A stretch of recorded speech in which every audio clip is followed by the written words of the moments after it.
Hello, loser Miss Sad Girl here with David Mamet. Please, call me Dave, the happiest playwright of the list. Dave. So, when were you born, Dave? I was born on November 30th, 1947. And where's your hometown? Oh, Chicago, Illinois. Can hardly call it a town. How old are you? I'm 75, although my brown hair doesn't look it. So, in this barely a town, what was one of your earliest jobs there?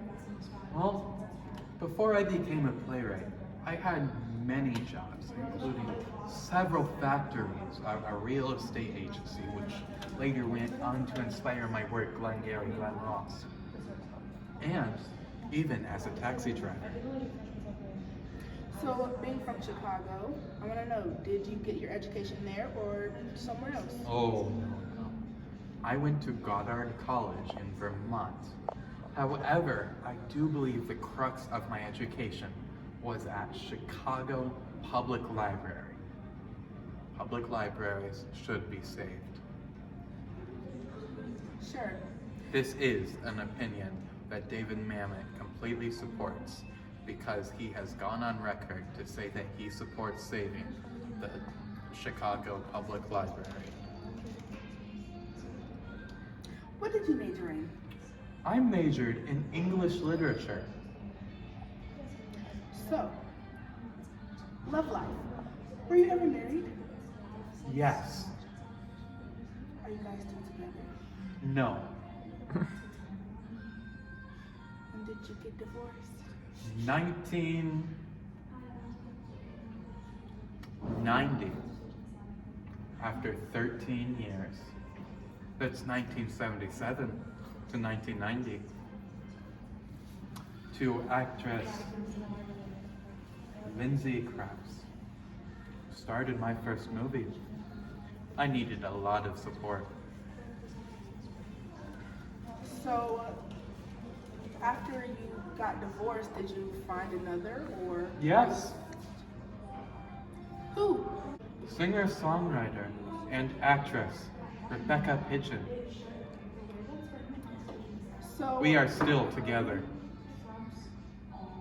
I have had 2 kids with her, and 2 kids with the former. Their names are Willa and Zoza with the first one, and Clara and Noah with the second.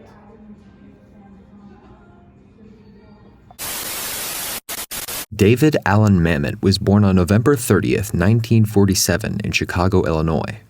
Best known for being an American playwright, director, and screenwriter, Mamet would go on to perform such feats as founding the St. Nicholas Theater Company, win the Pulitzer Prize for Glengarry Glen Ross in 1983, and serve as both a writer and director in several television series and films.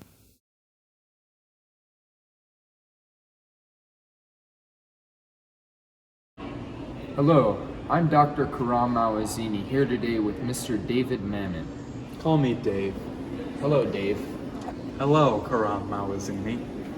That's Dr. Mawazini to you. So to begin the interview, Mr. Mamet, are you a misogynist? No. Are you sure? Yes. In your controversial play, Olenia, you deal with subjects like certain aspects of sexual politics that might prove otherwise. Comments? Well, with Olenia, it came down to a matter of opinion. Everyone who thought the man was right thought I was a misogynist. Everyone who thought the woman was right thought I was a feminist. There really was no in between. Misogynist say what? What? Exactly. Back to the interview. You've been dealing with social and political controversy since the beginning of your career. Who did you vote for in the 2012 election? Mitt Romney. This is a 100% confirmed fact. What would you say to audience members that disagree with you? Screw you. Misogynists say what? What? That interview. What? What? As a director, Mamet often played by his own rules and educated his actors in new ways. He gave traditional acting methods the boot and emphasized things like language, physicality, and achieving objectives rather than feeling emotions. This robust approach to the acting field focused on the concepts of practical aesthetics, repetition, objectives, beats, minimalism, silence, and immediacy. All of these factors made his actors work not as replicas of real life, but rather as machinas working towards their objectives in clear-cut ways.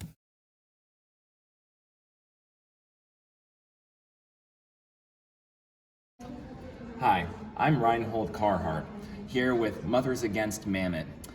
Here today, I am interviewing the man himself, David Mamet. David, how are you doing today? Please, call me Dave, the hippity-hoppiest playwright of the West. I'll do no such thing. Now, David, with William H. Macy in the 1980s, you founded Practical Aesthetics, correct? Yes. Can you go in a bit of detail as to what Practical Aesthetics is? Well, the crux of practical aesthetics is composed on two main philosophies. Think before you act, and act before you think. The goal of this technique is practicality and sophistication through answering basic questions. These basic questions are, what is the character literally doing? What does the actor want the other character to do in the scene? What is the actor doing on stage to achieve this goal? And the as if, which personalizes it. What is this to moi? Okay. Now, this is sounding a bit to me like a more stripped down version of Sanford Meisner's technique, who you studied under, correct?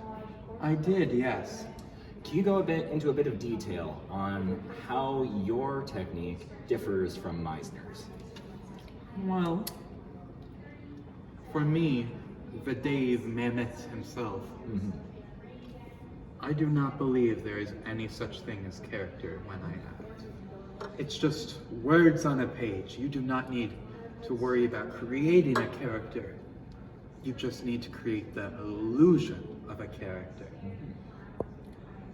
Now, this illusion is primarily based on the works of, as you said, Sanford Meisner, but where practical aesthetics differs is in the rigorous script analysis we require to truly find the root of what the character is actually doing.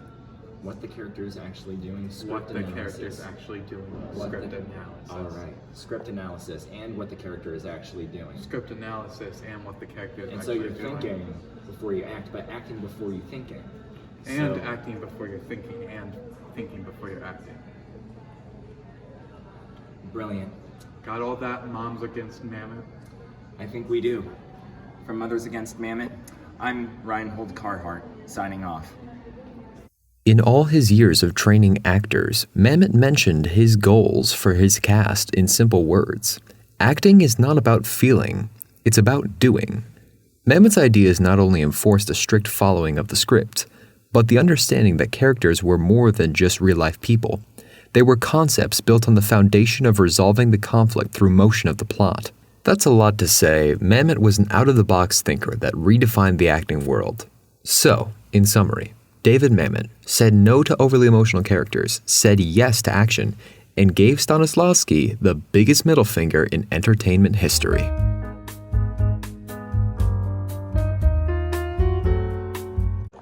Hello, I'm Dr. Karam here with Dr. Declan. Dr. Declan. And Mr. Mamet or Dave. The hippity-hoppiest playwright of the West. Can't even say it right.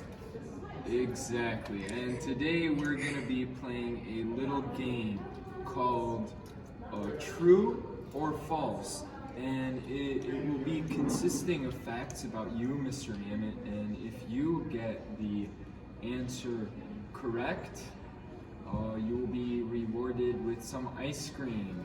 And if you get the answer incorrect, you will be punished with some hot sauce. Can you take the heat, Mr. Mamet? I am going to hate myself by the end of this bit. Are you ready to begin? No. So you wrote and directed the movie Glengarry Glen Ross, correct? True. True. Oh, great. You shouldn't have any ice cream, though. All right. Mr. Mamet, are you a founding member of the Pacific Theater Company? Yes. Incorrect. It's the Atlantic Theater Company. Drink. Chug, take a big swig of that, man. I already hate myself.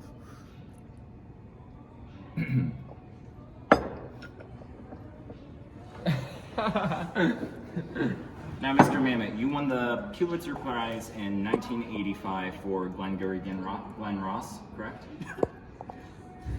True. Wrong, it was 1984.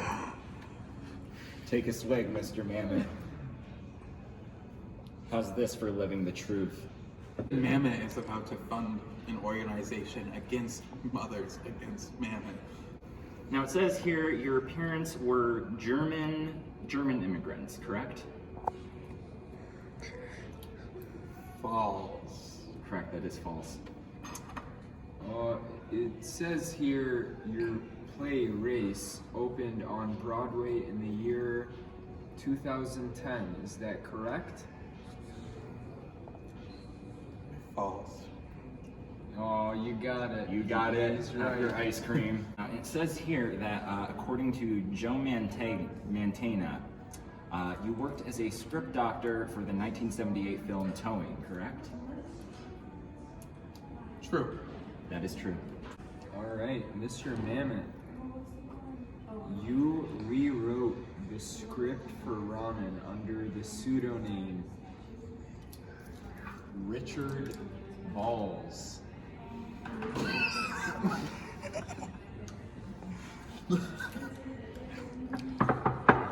False? Oh, you got He it right. You got it. Yeah, It's on a good streak right now. you can have some ice cream. I want ice cream. Now it says here in 1986 you published an essay collection titled Writing in Cafes. True. Wrong, it's Writing in Restaurants.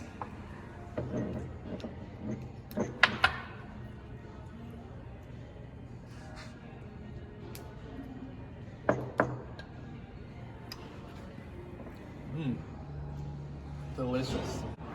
Mr. Mamet, do you have any relatives who work on Law and Order?